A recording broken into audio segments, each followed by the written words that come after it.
Common entrance class, pay attention and watch till the end. Hi, welcome back to class. In our previous class, we treated antonyms. We realized that antonyms might be opposite in meaning. We're also able to clarify that antonyms have types. In our last class, we looked at the first type of antonyms, which are your complementary antonyms. We also gave example and definition of complementary antonyms. If you were not in our last class, please do well to check out that video.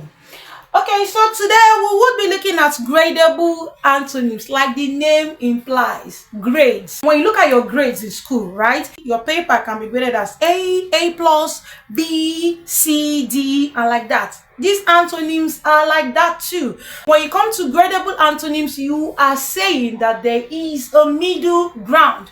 Unlike your complementary antonyms, like I said, if you did not watch our video on complementary antonyms, please do well to do so.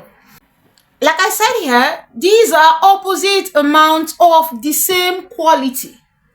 However, there is a scale involved here, or there is a middle ground. So when I'm talking about graded antonyms or gradable antonyms, there is a middle ground. Unlike your complementary antonyms, where you do not have a middle ground, like I said in our complementary antonyms, you see that one is dead or the person is alive. Okay, but for your gradable antonyms, there is a middle ground. If you truly want to be sincere, there is a middle ground. Let's look at the example before us today. We know that the opposite of hot is cold.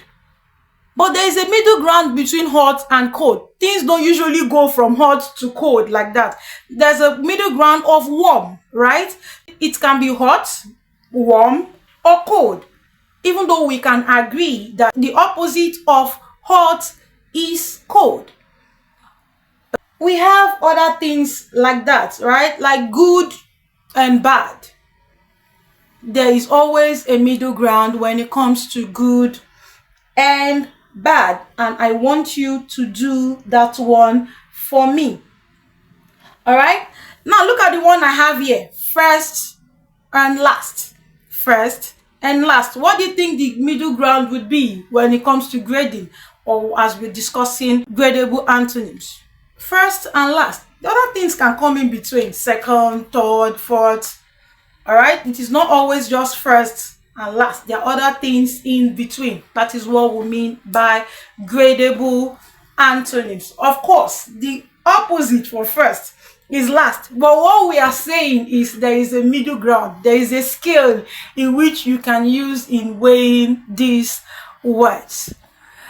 Okay, so there are other ones I want you to look out for me other than first and last. What about full and empty?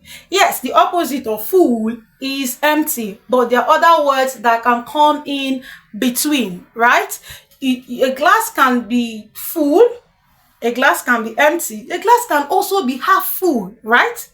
Good. So I want you to do this one for me, and I would be waiting for your answer in the comment section. Remember, I said first and last.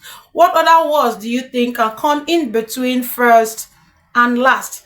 I will see you in my next class, where we would be discussing the final type of antonym. Thank you and bye-bye. Thank you for watching.